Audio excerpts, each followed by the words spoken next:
नमस्ते, hello everyone.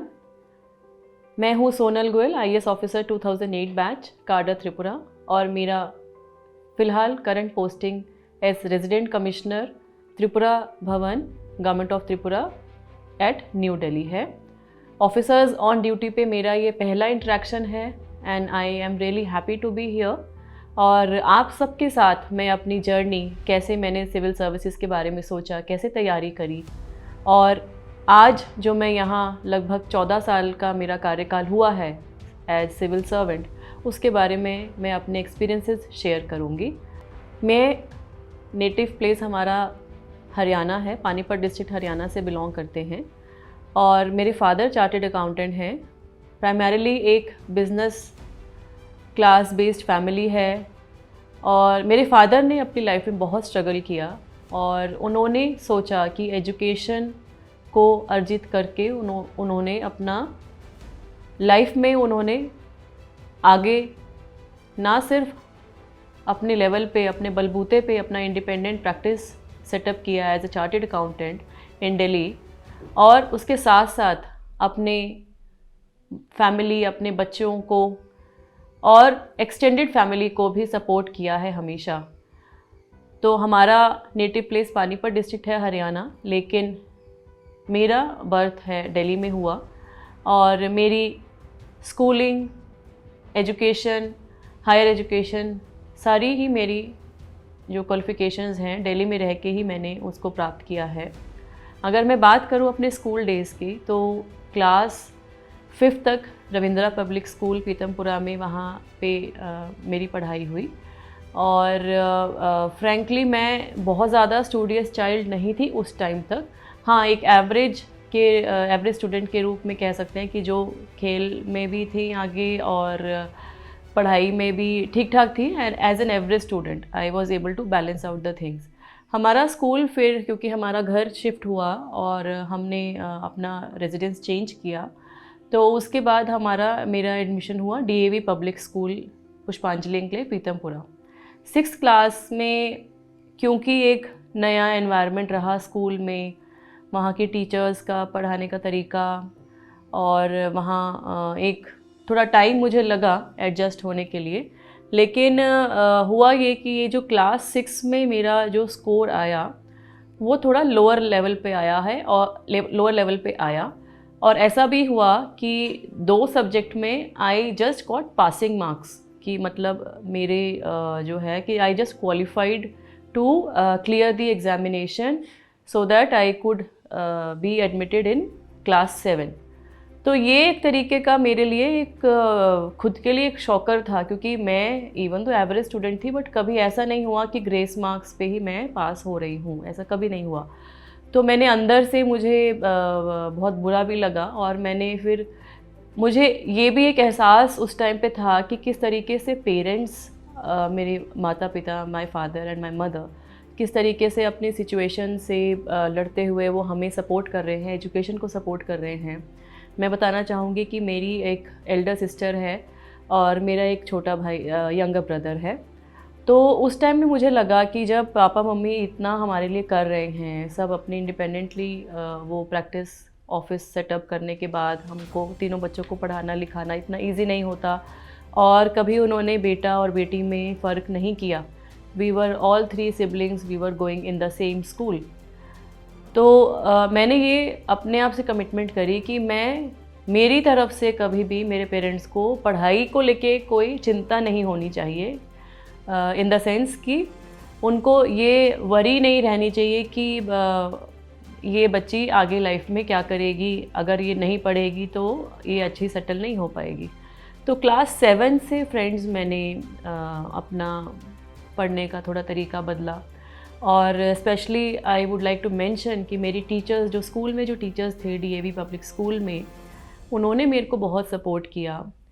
One of the teachers, she help me improve my hand writing. मेरी hand writing उतनी अच्छी नहीं थी, तो मैम ने मुझे एक बार बोला कि बेटा आप जो लिख रहे हो वो हम पढ़ पा रहे हैं, क्योंकि आप हमारे साथ में हम आपको रोज़ देखते हैं, और रोज़ आपके होमवर्क जो है हम चेक कर रहे हैं, क्लास वर्क जो हो रहा है वो चेक कर रहे हैं। लेकिन डीएवी में क्लास 8th में भी बोर्ड होता है, तो दयानंद एंग्लो वैदिक का उनका डीएवी का अपना एक बोर्ड होता है क्लास 8 में। तो उन्होंने बोला कि जब आप क्लास 8 में जाओगे तब जो टीचर्स होंगे वो आपको नहीं पहचानते होंगे, तो ऐसा ना हो कि आपकी हैंडराइटिंग क्लियर नहीं है, इस वजह से आपकी जो है ना मार्क्स आपने अच्छा लिखा हो लेकिन वो समझ में ना आए प्रॉपरली और आपके मार्क्स कम रह जाएं।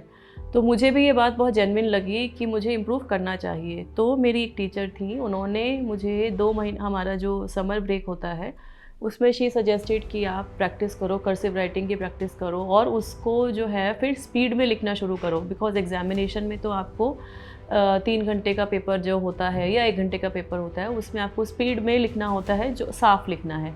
तो मैंने 7th में अपनी कोशिश अपने एफ़र्ट से अपनी हैंडराइटिंग एक्चुअली में थोड़ा मैं इम्प्रूव कर पाई और मुझे खुद ये डिफरेंस फ़ील हुआ कि इम्प्रोवाइजेशन है। साथ ही साथ में मैंने अपना पढ़ने का, जैसे मैंने बताया कि तरीका मैंने बदला। तो क्लास 7 से लेकर 12th तक मैं जनरली अपने स्कूल में टॉपर रहती थी या टॉप 3 में मैं रहती थी। तो 10th में भी मेरे मार्क्स अच्छे आए। उसके बाद 11th में फिर मैंने पहले साइंस ऑप्ट किया फ्रैंकली। मुझे क्योंकि मेरी बड़ी sister she was in commerce और पापा भी चार्टर्ड अकाउंटेंट हैं, तो मुझे लगा कि कुछ अलग मैं करके देखती हूँ। बट मैंने साइंस में एडमिशन लिया फॉर बायोलॉजी, दो पीसीबी जो बोलते हैं, physics chemistry and biology, for becoming a doctor. लेकिन हुआ यूँ कि जब मैंने पढ़ाई स्टार्ट करी तो लगभग 15 से 20 दिनों में मुझे उतना इंटरेस्ट नहीं आया। मतलब I was reading even though, उसमें भी मेरे नंबर अच्छे आ रहे थे, जितने क्लास टेस्ट वगैरह हुए इनिशियल डेज़ में, मार्क्स मेरे उसमें भी अच्छे आए। लेकिन मेरे को ऐसा लगा कि ये मेरा एरिया नहीं है, मैं इसमें अच्छा नहीं कर पाऊँगी। तो बहुत ईज़ी नहीं था चेंज करना। हमने स्कूल में बात करी, मेरे पेरेंट्स ने बात करी और फिर मैंने अपना स्ट्रीम चेंज किया टू कॉमर्स विद मैथ्स। उसके अंदर मैं आई और मुझे 11th में फिर मैंने उस पर अच्छी ग्रिप मेरी हो गई। 11th-12th में I was again the topper in the school in class 12 and I thankfully got the marks which were required to qualify for good colleges in Delhi University। तो उसमें हुआ ये कि मेरा जो मार्क्स आए उससे I could qualify from Shriram college of commerce. तो Shriram college of commerce Delhi university में जो है वो बीकॉम ऑनर्स और इकोनॉमिक ऑनर्स दोनों ही कोर्सेज़ के लिए बहुत अच्छा माना जाता है। एशिया में टॉप 10 यूनिवर्सिटी कॉलेजेस में उसकी रैंकिंग रहती है। तो I was very happy. In fact मैं फ़र्स्ट स्टूडेंट बनी अपने स्कूल से तब तक के लिए।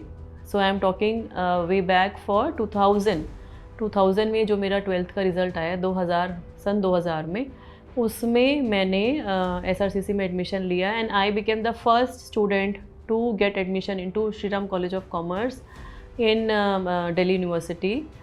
तो ये भी मेरे लिए एक बहुत गर्व की बात थी कि मैं ये कर पाई। मेरे पेरेंट्स, मेरे टीचर्स, उन सब का सपोर्ट रहा।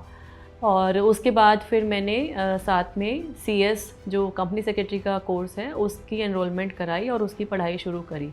उस टाइम में CS करना ग्रेजुएशन के साथ अलाउड था। तो मेरे को इंक्लिनेशन था कि मैं प्राइवेट सेक्टर में जाऊंगी, तो आई ऑप्टेड फॉर CS। तो CS की पढ़ाई और बीकॉम ऑनर्स की पढ़ाई साथ साथ मेरी चलती रही।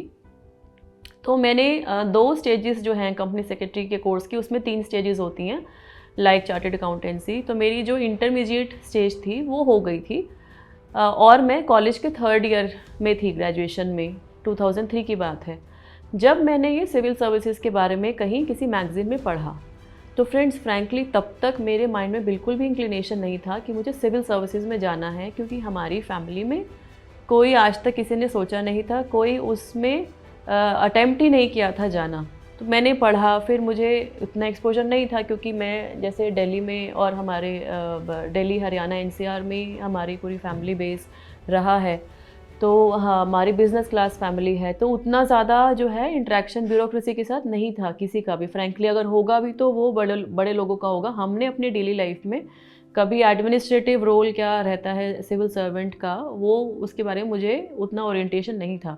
बट फिर मैंने अपनी एक कज़न से बात करी, 1-2-3 फ्रेंड्स को भी हमने आपस में डिस्कस किया। तो मुझे ये लगा कि मुझे इसको अटेम्प्ट करना है। एंड आई एक्चुअली फेल्ट कि this will give me a platform for doing something good for the nation and society. मुझे ऐसे लगा कि एक मिडिल क्लास फैमिली से बिलोंग करती हुई एक लड़की जो कि अपने देश के लिए, समाज के लिए कुछ करना चाहती है, वो सिविल सर्विसेज में आके बहुत यंग एज में कर सकती है। क्योंकि अगर हम बाकी अपॉर्चुनिटीज़ की बात करें तो अगर मैं प्राइवेट सेक्टर में जाऊंगी, of course I can contribute two nations development, but उसमें जो आपका मेजर जो रिस्पॉन्सिबिलिटी रहेगा वो आपका कंपनी जहाँ पे आप एम्प्लॉयड होंगे उनके प्रति आपका लॉयल्टी ज़्यादा रहेगा, और वो उन पे डिपेंड करता है कि वो अपनी CSR फंडिंग में कितना सोशल एक्टिविटीज़ में पार्टिसिपेट करते हैं। अगर आप सपोज़ खुद का भी प्रैक्टिस अगर शुरू करते हैं तो भी एक इनिशियल कुछ साल लग जाएंगे प्रैक्टिस एस्टैब्लिश करने में, और फिर अगर आप कोई NGO अपना सिविल सोसाइटी ऑर्गेनाइजेशन सेटअप करते हो, वो भी करना मुझे लगा उस वक्त इतना आसान नहीं था।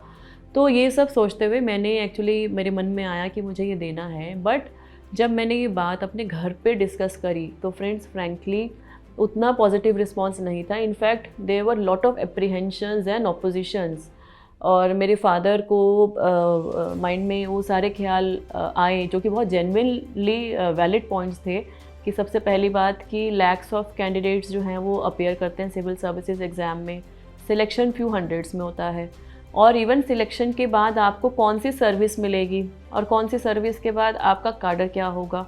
अगर कोई दूर का या ऐसे काडर आया जिसमें आपका बिल्कुल ओरिएंटेशन नहीं है तो आप कैसे काम करोगे, और साथ ही साथ में फिर आपकी मैरिज लाइफ, आपकी फैमिली लाइफ, बच्चे कैसे सेटल होंगे, ये सारी एप्रीहेंशंस मेरे पेरेंट्स के माइंड में आई, और विशेष रूप से मेरे फादर के।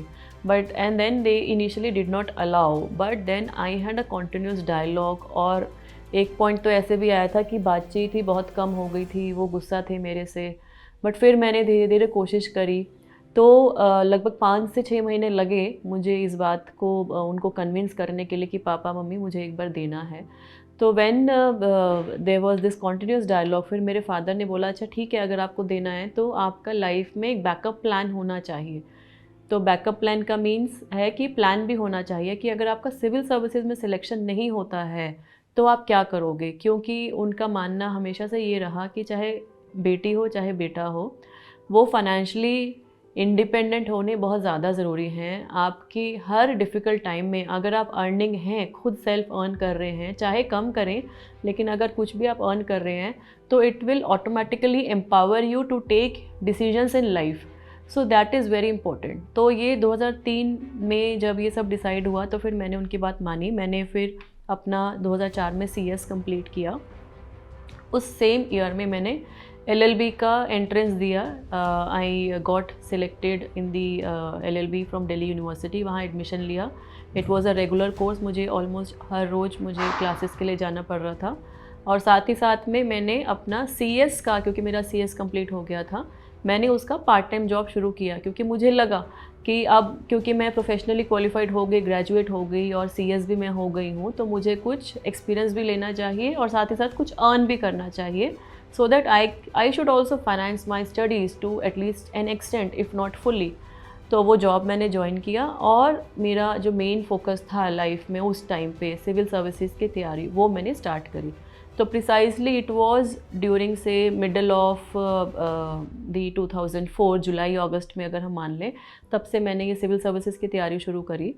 और 2004 से फ्रेंड्स 2007 तक ये तीनों चीज़ें जो हैं मेरी लाइफ में पैरेलली चली। मेरा फोकस था सिविल सर्विसेज की तैयारी, देन ऑफ कोर्स मेरे को LLB का एंट्रेंस दे के मैंने जो उसमें क्लासेस मेरे को अटेंड करनी थी, उसकी क्लासेस का भी प्रेशर रहता था, और साथ ही साथ में मेरा जॉब पार्ट टाइम था। बट फिर भी मुझे वंस और twice in a week I was suppose to attend the office which was based in Manesar and then later on in Gurgaon.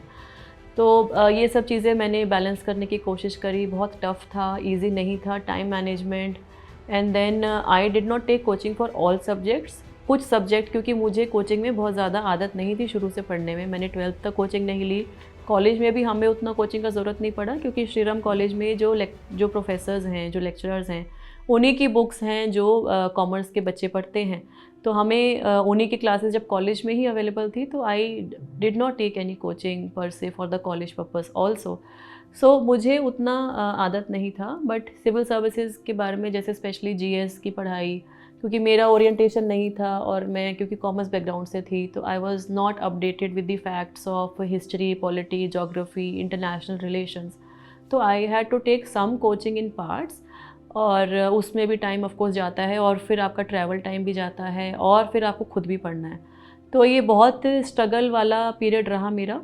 2006 में मैंने फ़र्स्ट अटैम्प्ट दिया। तो फर्स्ट अटैम्प्ट में हुआ ये कि मैंने प्रीलिम्स दिया और मेंस दिया। मेंस में रिटन में मैंने अपीयर किया, लेकिन मेरा अनफॉर्चुनेटली फाइनल जो हमारा इंटरव्यू कॉल होता है, इंटरव्यू कॉल नहीं आया मेरे को।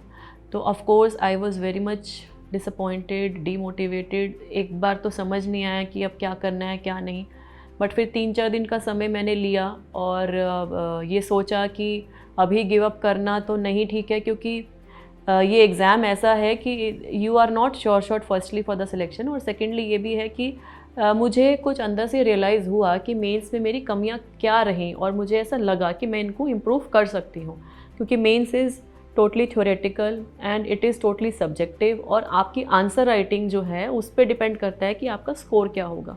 तो मैंने फिर अपने आप को हौसला दिया, आई रिकलेक्टेड ऑल माई एनर्जी, और मैंने ये सोचा कि अब जो मैं ये एग्ज़ाम दूंगी, ये वाला जो मेरा अटैम्प्ट होगा, it should be my best and final attempt. This was in my mind कि मुझे बाद में अपने ऊपर कोई ग्लानि नहीं होनी चाहिए, कोई अपॉलॉजी मेरे को अपने आप को ना देनी पड़े बाद में कि मैंने अपना बेस्ट नहीं दिया। तो समय कम था, क्योंकि फाइनल रिज़ल्ट जो इंटरव्यू कॉल नहीं आई, उसके बाद में फिर हमारा प्रीलिम्स ड्यू था। तो प्री की तैयारी मैंने करी, pre I qualified, and then when it came to the preparation of mains, मैंने अपनी स्ट्रैटेजी को थोड़ा चेंज किया। वो चेंज ऐसे किया क्योंकि मैंने पहले पढ़ा हुआ था और मैंने लिखा था, तो मुझे अपने वीक एरियाज पता थे। तो what I did was that I focused and I emphasized on answer writing. Friends, जो भी सिविल सर्विसेज की तैयारी कर रहा है उनको मैं ये रिपीटेडली अपने सेशंस में भी बात बोलती हूँ कि आपका जो फाइनल सिलेक्शन है वो मेंस के स्कोर पे ही डिपेंड करेगा। Prelims is of course qualifying, but आपका अगर मेंस में स्कोर अच्छा है तो, और अगर इंटरव्यू में बहुत अच्छा नहीं भी आता है तो भी आप क्वालिफाई कर सकते हो। You can get a rank easily for selection. तो इसमें इम्पॉर्टेंट क्या है कि आप जो पढ़ रहे हो उसको आपको एक्सप्रेस करना है। तो आप एक्सप्रेस तभी कर पाओगे जब आप रिपीटेडली उसको रिवाइज करोगे, पहली बात। और दूसरी बात यह है कि it should have the major points of that topic.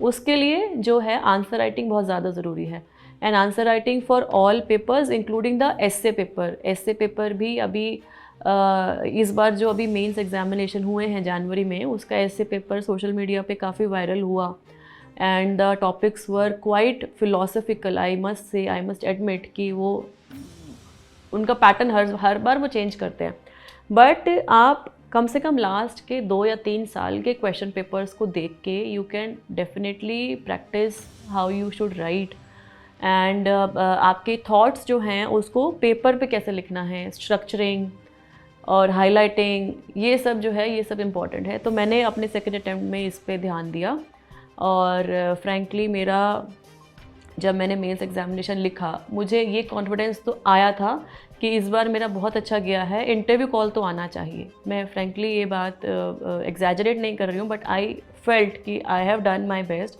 I should get an interview call. Rank क्या होगा क्या नहीं ये तो नोबडी कैन जज, but at least I had that preparation in my mind कि I should be getting an interview call.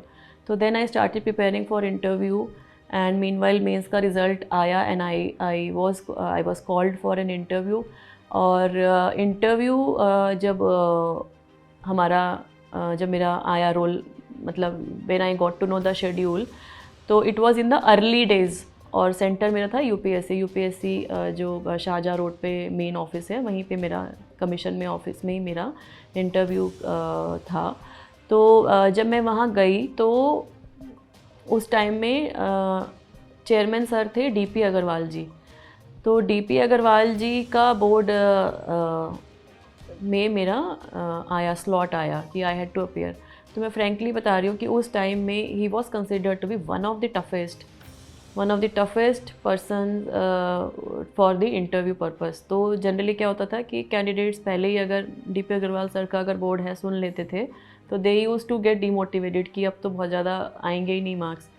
तो अब मेरे को भी ऑफ कोर्स जब मुझे पता लगा कि उनका है तो मुझे वही लगा कि पता नहीं क्या होगा, बट देन आई थॉट कि अब जब यहाँ तक पहुँची हूँ तो कुछ तो क्वालिटी होगा, कुछ तो स्ट्रेंथ है मेरा कि मैं यहाँ तक आई हूँ। तो जितना मुझे आता है मैं उसमें अपना बेस्ट दे के जितना टाइम मेरे को इंटरव्यू बोर्ड देगा उसमें I will give my best.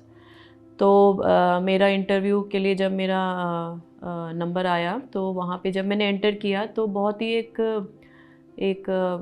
Dignified silence थी रूम के अंदर, and there were 5 members in the board and with 1 lady member in the board. And मुझे फ्रैंकली ऐसे लगा कि मैं किसी कोर्ट रूम में पेश हो रही हूँ। मेरे को कंफर्टेबल नहीं उतना था environment, and there was a notepad and a pen put on the table. So I thought कि पता नहीं शायद कुछ सॉल्व ना कराएं। तो anyhow maths and commerce के मेरा बैकग्राउंड रहा है तो मुझे लगा हो सकता है कि कुछ पूछ भी लें बैलेंस शीट के बारे में या वट। तो देन इट स्टार्टेड एंड 3-4 चीज़ें मुझे लगता है कि जो इंटरव्यू बोर्ड है उन्होंने समझने की कोशिश करी जब उन्होंने मेरे से बात करी। एक तो ये कि मैं प्राइवेट सेक्टर में, क्योंकि मेरे सीवी में लिखा हुआ था कि I am a commerce graduate from Shri Ram college and I am a CS LLB, ये मेरे फॉर्म में लिखा हुआ था। तो पहला तो उनका क्वेरी यही था कि ये शिफ्ट प्राइवेट सेक्टर से आप अब इतना क्वालिफाई करने के बाद आप क्यों आ रहे हो। In fact one of them even commented that you are over qualified for being in the civil service. तो then I mention my idea कि मैं क्यों आना चाहती हूँ, what is my aim, what is my motivation to be here. And then second thing उन्होंने ये बात पूछी कि आपकी एजुकेशन स्कूलिंग सब दिल्ली में हुई है और दिल्ली NCR हरियाणा में ही आपका फैमिली पूरा बेस है। How do you visualise yourself working in a rural environment, क्योंकि आपको कार्डर कोई भी मिल सकता है इन IAS IPS इवन बाकी सर्विस में भी, रेवेन्यू में भी। It is not sure that you will be posted in metro cities.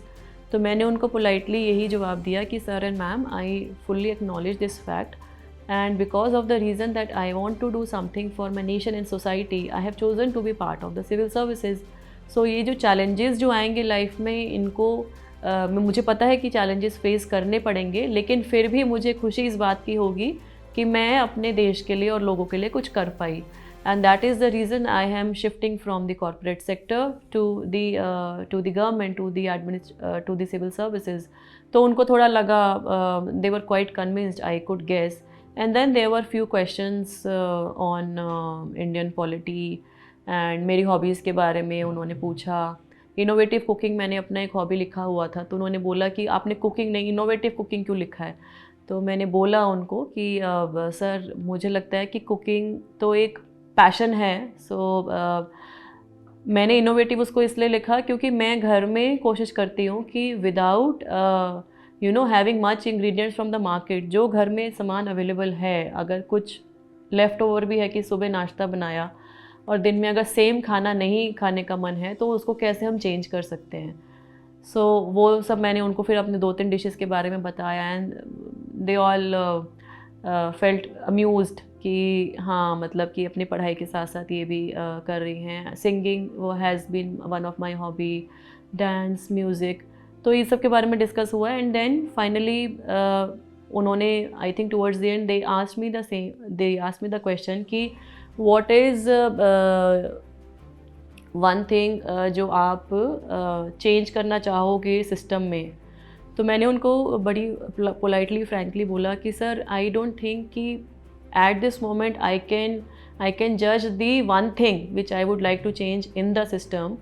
I would only attempt कि मेरी जहाँ भी पोस्टिंग होगी वो वहाँ पे जो भी गवर्नमेंट की पॉलिसीज़ हैं, स्कीम्स हैं, प्रोग्राम्स हैं, उसको और बेहतर तरीके से मैं किस तरीके से बेनिफिशरीज तक ले जा पाऊँ, उन लोगों तक ले जा पाऊँ जिनके लिए वो बनी है। ये मेरी कोशिश रहेगी हर पोस्टिंग में। This is irrespective of where I am, whether I am in an urban area, whether I am in a rural area, whether I am in a department और इन अ फील्ड पोस्टिंग, ये मेरी कोशिश हमेशा रहेगी।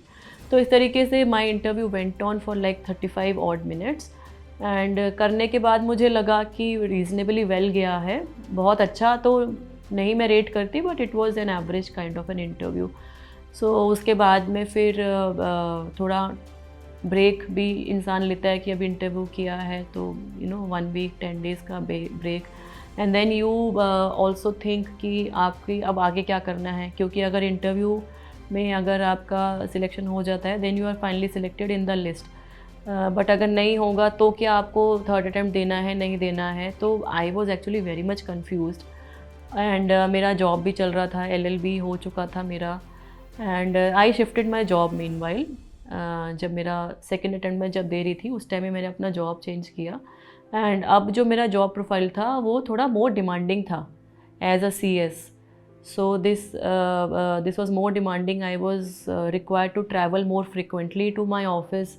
तो मेरा थोड़ा focus उस पर शिफ्ट हुआ, लेकिन ये बैक ऑफ द माइंड में मेरा था कि मेरा अगर सिलेक्शन नहीं होगा तो मुझे क्या करना है। तो this was going on, and thankfully with the blessings of almighty, support of my parents, family and मेरा अपना hard work, I think that is most important, जिसकी वजह से मैं क्वालिफाई किया। And our result was announced in May 2008। I remember it was 12th of May 2008। दिन का मतलब late afternoon, I can say around 4-5 o'clock का टाइम के आसपास का समय था, और जिसमें मुझे अपने रिज़ल्ट के बारे में पता लगा। तो अगर मैं बात करूं कि कैसा वो दिन था 12 मई 2008, तो उन दिनों फ्रेंड्स इतना हमारे पास सोशल मीडिया का एक्सेस नहीं था। हमारे घर में कंप्यूटर था बट उसमें भी इंटरनेट, वो जो वाइट कलर के कंप्यूटर्स होते थे हैवी वाले, उसमें भी internet we use to have for limited hours, वो सब्सक्रिप्शन लिया हुआ था। पर मोबाइल फ़ोन्स भी इंडिपेंडेंट नहीं थे। I was sharing my mobile phone with my sister just for the purpose, क्योंकि जिस दिन उनका क्लास होता था घर से बाहर लेट वाला, तो उस दिन उनको मिलता था, जिस दिन मेरा होता था तो मैं उसको कैरी करती थी, just so that I am in touch with my parents and family. तो मेरे एक स्पेशल फ्रेंड ने, उन्होंने UPSC, उनको पता लगा कि शायद रिज़ल्ट आया है, तो I was not able to get the information, क्योंकि वो वेबसाइट पे भी शायद थोड़ा मेरा एक्सेस नहीं हो पा रहा था। तो he went to the UPSC and उन्होंने वहाँ पे जो नोटिस बोर्ड लगता है वहाँ पे मेरा नाम देख के मुझे फ़ोन किया कि हमारा सिलेक्शन हो गया। And it was the second thing which he said was 13th rank है। तो firstly I did not believe कि 13th नहीं, मैंने बोला आगे पीछे कुछ होगा, 113 होगा, 213 होगा, because I was expecting selection, but इतना हाई रैंक आएगा मुझे ये विश्वास नहीं था। Frankly I did not guess it. तो देन ही सेड नहीं यही है। तो I was overjoyed, and मैंने मीनवाइल अपने कंप्यूटर में भी चेक किया लिस्ट में, तो 13th rank Sonal Goyal with my roll number वो उसमें लिखा हुआ था। सो जिस टाइम पे मुझे एक्चुअली फ़ोन कॉल के थ्रू रिज़ल्ट पता लगा, तो उसके थोड़े टाइम बाद ही कंप्यूटर में भी इंटरनेट के थ्रू मुझे रिज़ल्ट कंफर्म हुआ और मैंने लिस्ट में अपना नाम देखा। I was so much happy, elated, emotional moment भी था वो। और हुआ क्या कि उस टाइम में मेरे दोनों ही पेरेंट्स, मम्मी एंड पापा, दोनों घर पे थे। तो मैंने जैसे ही उनको बताया, तो I still remember that moment, that we were emotional, and एक सेंस ऑफ कंटेंटमेंट लगा कि इतने साल जो सपना देखा, जिसके लिए हम सब ने मिलके मेहनत करी, वो आज हम उसको हासिल कर पाए। और पापा, मम्मी, मेरा ब्रदर, सिस्टर, मेरी उस टाइम में सिस्टर की मैरिज के बाद she had move to a foreign location for some time. तो सिस्टर मेरी उस टाइम पे नहीं थी, बट मेरा ब्रदर और पापा मम्मी सब घर पे ही थे। तो बहुत एक चेरिशेबल मोमेंट रहा है वो लाइफ का। और उसके बाद फिर these news channels and magazine वाले जो ग्रुप्स हैं, they approached me the same day. और 2-3 दिन तो एक्चुअली वो जो यूफोरिया है वो सेटल होने में ही आपको लग जाता है। You feel like you have become a celebrity, and लोग आपको एक अलग तरीके से आपका जो है स्टेचर रिस्पेक्ट वाइज हो जाता है। स्कूल से कॉन्ग्रेचुलेटरी मैसेज आना, फ़ोन आना प्रिंसिपल मैम का, कॉलोनी में जहाँ हम रहते हैं रिलेटिव्स के फ़ोन आना बधाई देने के लिए मेरे पेरेंट्स को, मुझे। तो बहुत सारी ऐसी अच्छी यादें हैं। और एक एक एक्सपीरियंस मैं ये भी शेयर करना चाहूँगी कि जब हम पढ़ाई कर रहे थे, विशेष रूप से जब मेरा एग्ज़ाम था, तो क्योंकि मैंने बताया कि एक बिज़नेस क्लास फैमिली हरियाणा से हम बिलोंग करते हैं, तो उतना प्रोग्रेसिव, अब तो ऑफ कोर्स बहुत चेंज आया सोसाइटी में, लेकिन उस टाइम में इतना ये नहीं था कि हमारा एक ट्रेंड ये था कि लड़कियां ग्रेजुएशन तक पढ़ें और उसके बाद उनकी मैरिज कर दी जाए। उसके बाद वो जो फैमिली है जहाँ पे मैरिज हुई है वो डिसाइड करें, वो मिलके डिसाइड करें कि आगे उनको जॉब करनी है या क्या करना है या घर संभालना है टोटली। तो जब मैं पढ़ाई कर रही थी तो कुछ ऐसे भी कमेंट्स सरकाज़म के सुनने को मिले मेरे को, मेरे पेरेंट्स को, कि ये तो स्पेशली मेरे फादर को, कि ये पता नहीं अपनी बेटियों को क्यों इतना पढ़ा रहे हैं, ये क्या करेंगी इतना पढ़ के।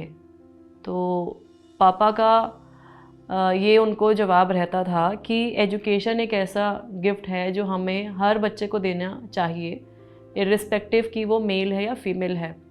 तो मैं अपनी बेटियों को, दोनों बेटियों को इस लायक बनाऊंगा कि वो अपने ज़िंदगी के डिसीजंस लेने की क्षमता रखें, वो इकोनॉमिकली फाइनेंशियली इंडिपेंडेंट हो। आगे जो होगा वो उनकी डिसीजन अपने खुद के हैं अपनी ज़िंदगी के लिए।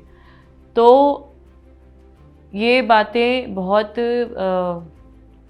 पॉजिटिवली नहीं ली जाती थी एक्सटेंडेड फैमिली में, रिलेटिव्स के बीच में। और I had actually socially cut off from my family in the sense कि मैं कोई सोशल ओकेजन्स नहीं अटेंड कर पाती थी, कोई फेस्टिवल्स आए, इवन घर में भी अगर रिश्तेदार आते थे तो मेरा जो स्टडी रूम था that was at the first floor. Deliberately मैंने इसको नीचे से, पहले नीचे पर हमारा जो कॉमन स्टडी रूम था हम तीनों सिबलिंग्स का, मैं फिर वहाँ से ऊपर शिफ्ट हो गई थी, because I was very much so as to say कंजूस for my time. I was very much selfish कि मेरे को 24 घंटे हैं, 24 घंटे मुझे IAS की पढ़ाई भी करनी है, मुझे लॉ के भी एग्ज़ाम्स देने हैं, मेरी नौकरी भी है, उसके साथ साथ मुझे रेस्ट भी चाहिए, खाना भी खाना है। तो वो सब को मद्देनज़र रखते हुए I generally had no time to waste और so as to say to devote to these things. और जो एक सेल्फिश नेचर मेरा बन गया था अपने, क्योंकि मुझे अपना गोल अचीव करना था, उसके लिए जो सपोर्ट, जो सैक्रिफाइस मेरे पेरेंट्स ने किया, मेरे पापा, क्योंकि मेरा स्टडी जो पैटर्न था कि मैं रात को लेट नाइट पूरी रात पढ़ती थी और मैं सुबह सोती थी 7 बजे। तो रात तक भी मेरी मम्मी का रहता था कि जब तक भी वो उठ सकती हैं शी वुड टेक केयर कि आई एम ईटिंग प्रॉपरली, रात को दूध देना। और सुबह का फिर ड्यूटी रहता था मेरे फादर का कि मैं सोने से पहले कुछ खा पी के सोऊं, बिकॉज फिर वो गैप आ जाता है। फिर मैं 12 बजे उठती थी, 7 बजे सो के 12 बजे उठ रही हूँ, फिर मैं फ़्रेश होके then I would again study for my civil services. तो इसमें इनका जो डेली बेसिस पे जो सेक्रीफाइस रहा, उन्होंने भी कई फंक्शंस को अटेंड नहीं कर पाए इस चक्कर में कि अगर कहीं आउट स्टेशन जाना है तो पीछे से 2 दिन भी अगर ख़राब हो रहे हैं तो बच्चे अपने आप कैसे पढ़ेंगे। और ये सिर्फ मैं ही नहीं, मेरे दोनों सिबलिंग्स के लिए भी उन्होंने इतना ही सेक्रीफाइस किया है। उनको मेरी सिस्टर CA के एग्ज़ाम दे रही थी, उसका ध्यान रखना, and my younger brother also. That time of course he was in college, he had started his preparation for CA, chartered accountancy के, वो उसमें एनरोलमेंट किया था। तो बहुत स्ट्रगलिंग फेस रहा हमारा एज अ फैमिली।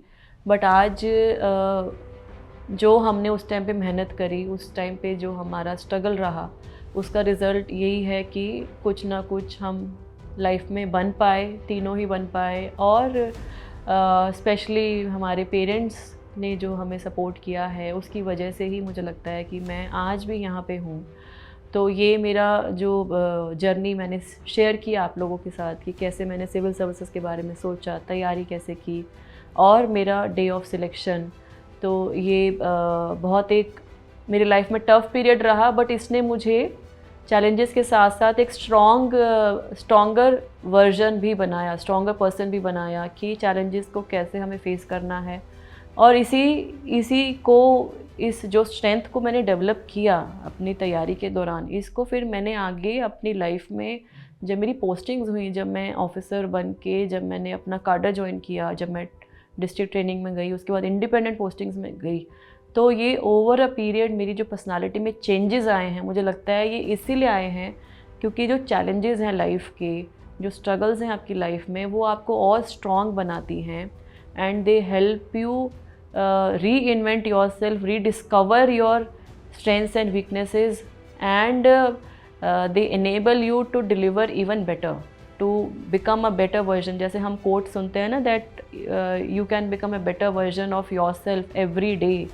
तो लिटरली मैंने रोज़ कुछ नया सीखा, रोज़ कुछ नया करने की कोशिश करी, दिक्कतें बहुत आई, बट उन सब सिचुएशंस ने, सर्कमस्टांसेस ने मुझे और स्ट्रॉन्ग बनाया और इस काबिल मैं बन पाई कि मैं उनको फेस करते हुए अपनी लाइफ में जिस मकसद से मैं सिविल सर्विसेज में आई थी उसमें एटलीस्ट टू एन एक्सटेंट उसको पूरा कर पाऊँ और लाइफ में आगे बढ़ूँ। तो ये मेरा पार्ट रहा कि किस तरीके से मैंने सिविल सर्विसेज में एंट्री की। और फिर एक और पार्ट जो मैं आप सबसे शेयर करना चाहूँगी, मेरी personal life in the sense कि जब मैंने काडर ज्वाइन किया, मेरी शादी हुई, तो किस तरीके से as an officer, as a lady officer किस तरीके से चेंजेस आए, उनके बारे में मैं थोड़ा सा शेयर करना चाहूँगी। तो मेरी डिस्ट्रिक्ट ट्रेनिंग त्रिपुरा, क्योंकि मेरा काडर त्रिपुरा था, तो I was suppose to join my district training in 2009 June. तो मेरा उससे पहले मेरा मैरिज हुआ, जून 2009 में ही मेरा मैरिज हुआ। सो जून 2009 में मेरी मैरिज हुई और उसी मंथ में after a gap of 15 days मैंने त्रिपुरा ज्वाइन किया फॉर माई डिस्ट्रिक्ट ट्रेनिंग। और जो मैंने एक बात बताई थी कि जो मेरा सिलेक्शन हुआ उसकी न्यूज़ मुझे एक स्पेशल फ्रेंड ने मुझे कन्वे की थी। तो I got married to him, his name is Aditya Yadav. That time he was in private sector and frankly he had been a support for me during my entire preparation time, even though उनका भी same background था, commerce graduate, and then he also was a CS LLB, similar background as mine. तो उन्होंने लेकिन private sector में अपना job शुरू कर दिया था। तो एक चैलेंज हमारा शुरू से ये रहा कि वो प्राइवेट सेक्टर में यहाँ दिल्ली NCR में बेस्ड थे और मैं त्रिपुरा में थी। तो मेरी पोस्टिंग हुई वहाँ पे, मैंने ट्रेनिंग कंप्लीट करी, फिर मैंने फ़ेज़ 2 किया, फिर I went for my independent posting ST Ambassa, मेरी पोस्टिंग रही धलाई डिस्ट्रिक्ट में। सो शादी की 2-3 साल निकले, तो उनको थोड़ा लगा कि मैं हमेशा वहाँ पे हूँ, और उनका प्रोफाइल ऐसा नहीं था कि वो त्रिपुरा आ सकते थे, उनका ऐसा कोई पोस्टिंग पॉसिबल नहीं था प्राइवेट सेक्टर में रहते हुए।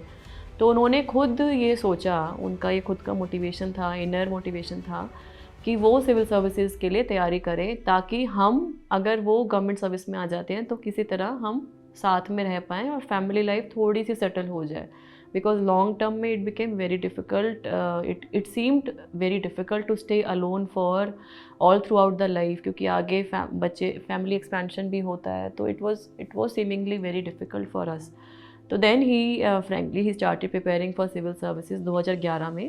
उस टाइम में वो ENY में थे, अर्न्स्ट एंड यंग में, गुड़गांव में, वहाँ पे उनका जॉब था। तो बहुत हेक्टिक वर्किंग आवर्स रहते हैं, बहुत डिमांडिंग उनका प्रोफाइल था। He was into the corporate legal branch of the organization. First attempt दिया उनका, फ्रैंकली उसमें सिलेक्शन नहीं हुआ। देन सेकेंड अटैम्प्ट उन्होंने दिया, उसमें ही गॉट इनटू डैनिप्स, जो दिल्ली अंडमान की पुलिस सर्विस होती है, उसमें सिलेक्शन हुआ। थर्ड अटैम्प्ट जब उन्होंने दिया तो he got into the Indian revenue service, customs and excise. So that was in 2013 and it was all due to his efforts कि फैमिली को भी मैनेज करना है, अपना जॉब भी उन्होंने नहीं छोड़ा था, जॉब पे भी जा रहे थे। Of course he took some leave, but that was for a limited period, और ये एग्ज़ाम का प्रेशर अपने आप में बहुत रहता है। तो ये सब मैनेज करते हुए it is actually his dedication that he could qualify. और सेम ईयर में 2013 अप्रैल में my daughter was born, my first child she was born. तो मैंने ही उनको बोला कि अब बहुत हो गया, अब let us settle for this, because IRS is also a good service in the sense कि उसमें भी काम करने का बहुत अपॉर्चुनिटीज़ हैं। एंड क्योंकि हम दोनों ही कॉमर्स बैकग्राउंड से बिलोंग करते थे, तो हमें ये लगा कि हमारा बैकग्राउंड भी कहीं ना कहीं, because by that time he had already work for almost 8-10 years in private sector. तो ये भी लगा कि ये इनका जो प्राइवेट सेक्टर का एक्सपीरियंस है ये भी IRS में काम आएगा। तो then he joined his batch is 2014 में जो फाइनल रिजल्ट है उसमें ही जॉइंड हिज सर्विस। एंड फिर ट्रेनिंग उनकी एक तो NACIN Faridabad, and then some part was in I think Hyderabad, ऐसे उनका ट्रेनिंग रहा। मैं उस टाइम में फिर त्रिपुरा में ही थी। I was having my field postings. So ये जो पूरा पीरियड रहा 2009 से 2016 तक, इसमें I was always alone in the sense कि मेरे त्रिपुरा में पोस्टिंग था, मेरे हस्बैंड यहाँ पे थे, फैमिली यहीं पे थी। आना जाना रहता था, कभी मैं आती थी, कभी मेरे हस्बैंड आते थे, कभी पेरेंट्स आते थे। मदर की मेरी हेल्थ कंडीशन अच्छी नहीं थी। She was having a kidney ailment. उनका रीनल फेलियर डिटेक्ट हुआ था 2010-11 में। तो she was not able to move much. It was my father who was moving. मतलब मेरी जहाँ भी पोस्टिंग होती थी, पापा हमेशा आते थे, मुझे सेटल कराते थे। मतलब जो एक रोल एक मदर का होता है और जो एक रोल एक स्पाउस का होता है to take care of the other person, other partner, वो रोल मेरे फादर ने एक्चुअली निभाया। क्योंकि मेरे हस्बैंड का पहले तो जॉब में इतना छुट्टी नहीं मिलता था, फिर जब वो सिलेक्शन हुए तो ट्रेनिंग में थे, तो ट्रेनिंग में भी you can take so many leaves. तो वो सब डिफ़िकल्टीज़ को फेस करते हुए मैंने इसको वहाँ पे काम भी किया त्रिपुरा में, और कोशिश करी कि फ़ैमिली लाइफ को भी मैं बैलेंस करूं। और फिर उसके बाद मैं हरियाणा आई 2016 में, जुलाई में, इंटर कार एडेप्टेशन। हरियाणा में जब मैं आई तो मेरी पोस्टिंग्स रही फरीदाबाद में, झज्जर में और गुरुग्राम में। They were quite near to Delhi. So थोड़ा सा एक रिस्पाइट फैमिली लाइफ के पॉइंट ऑफ व्यू से मिला, लेकिन साथ ही साथ ये चैलेंजिंग प्रोफाइल्स थे बहुत। क्योंकि मैं जैसे त्रिपुरा से एकदम से शिफ्ट होके आई थी, तो मैंने यहाँ कभी काम नहीं किया था। Even though I belong to this place, but it was work culture different होता है हर स्टेट का। हरियाणा और त्रिपुरा में लोगों का रहन सहन, उनका कल्चर, उनका लैंग्वेज, और the way the people deal with the administration, that is also different. So I took some time to adjust to the changed environment. But मुझे frankly बहुत ज़्यादा दिक्कत इसलिए नहीं आई क्योंकि शायद मैंने त्रिपुरा में भी मैंने हमेशा फील्ड में काम किया हुआ था, तो that experience also helped me here. And one more thing which I always had tried to do in my postings is to have the community participation. मतलब एक तो टीम बिल्डिंग कि जिस ऑफिस से मेरी पोस्टिंग है वहाँ के लोगों के साथ मिलकर काम करना, और दूसरा कम्युनिटी पार्टिसिपेशन को ध्यान में रखते हुए उन चीज़ों को इम्प्लीमेंट करने की कोशिश करना। तो बस यही सब को ध्यान में रखते हुए आई केप्ट ऑन वर्किंग, और 2020 तक मेरा टेन्योर रहा यहाँ पे हरियाणा में। Meanwhile 2019 में my second child was born. I was blessed with my second child, a son. तो उस टाइम में मैं थोड़ा पीरियड मैटर्निटी लीव पे रही, but then I had quite satisfying professional work experience also as part of the Haryana government administration. और उसके बाद में फिर मैं त्रिपुरा में मैंने दोबारा ज्वाइन किया।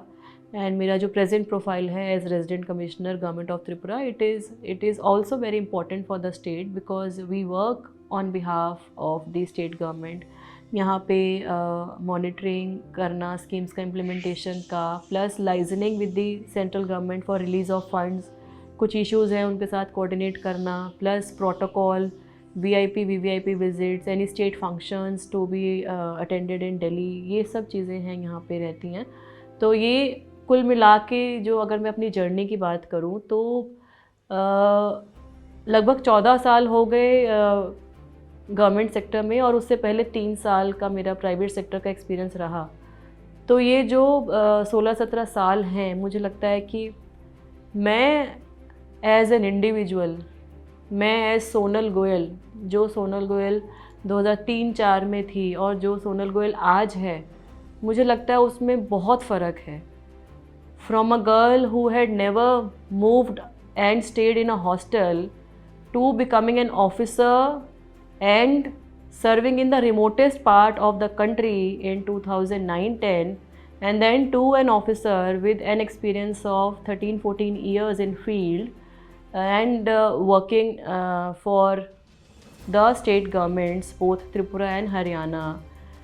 I think there has been lot many learnings, और इतना मुझे जो एक्सपीरियंस मिला विशेष रूप से 2 राज्यों में काम करके, जो मुझे एक वाइड एक्सपोजर मिला है, I think I'm really grateful to the Almighty for having given me this opportunity. और मैंने हमेशा चैलेंजेस को अपनी स्ट्राइड में लिया है. इट इज़ एक्चुअली चैलेंजेस सबकी लाइफ में आएंगे. आपके पास दो ऑप्शन हैं, या तो आप उसको मान लीजिए कि अब चैलेंजेस आ गए, अब कुछ अच्छा नहीं होगा, and you feel yourself, you make yourself demotivated and you just leave things. एक तो ऑप्शन ये है. और दूसरा ऑप्शन ये होता है कि आप उसको एक्सेप्ट करो कि चैलेंज मिला है तो उसको फेस करना है और आगे बढ़ना है. तो मैंने हमेशा चैलेंजेस को एक्सेप्ट करके उसमें क्या बेस्ट हो सकता है, क्या सोल्यूशन हो सकता है, उसको हमेशा मैंने कोशिश की है उसको सॉर्ट आउट करना, स्ट्रेटजाइज करना, that how I can do my best in the given situation and circumstances. इसीलिए शायद मैं सर्वाइव कर पाई. और जो हम बात बोलते हैं कि winners never quit and those who quit they will never win. So मेरे भी केस में शायद यही बात है कि मैंने कभी क्विट नहीं किया, इसीलिए शायद मेरी जर्नी में इतने सारे लैंडमार्क अचीवमेंट्स भी रहे, लोगों के लिए कर पाई, रिकग्निशन भी मिला, फेलिसिटेशन भी मिला. और जो एक कनेक्ट है वो कनेक्ट मेरा आज भी है लोगों के साथ. I think this is my journey and I really feel happy when people say that she has been a people's administrator, which is I think the most important thing as part of civil service. कि लोग आपको recognise करें, लोग आपको support करें और आप लोगों तक अपना जुड़ाव दिखाते हुए काम करो. I think this is the most important objective behind me being in the civil service. और मैं काफ़ी हद तक उसको कर पाई. सो होप फ्रेंड्स आपको मेरे एक्सपीरियंसेस से कुछ सीखने को मिला होगा. And I really wish you all the best. एक ही रिक्वेस्ट मैं एज एन एडमिनिस्ट्रेटर सबसे करती हूँ, यूथ से स्पेशली करती हूँ, कि आप जो भी प्रोफेशन चूज़ कीजिए, चाहे आप ऑफिसर बनिए, चाहे आप मेडिकल प्रोफेशन में जाइए, चाहे आप साइंटिस्ट बने, try and do something for the society and the people around you and give your contribution for making the nation proud. हम ज़रूरी नहीं है कि बहुत बड़ा कुछ करें तभी हम देश के लिए, समाज के लिए कुछ कर सकते हैं. छोटी छोटी चीज़ों से भी आप दूसरों की लाइफ में इम्पैक्ट ला सकते हैं और बहुत कुछ कर सकते हैं. सो जो हम बात सुनते हैं ना कि be the change you want to see in the world, Mahatma Gandhi ji ने जो बात बोली, तो be the change you want to see in the world. And youth of our country actually has the power to innovate, to lead and to bring the country at the international level and bring the laurels to the country at various international platforms.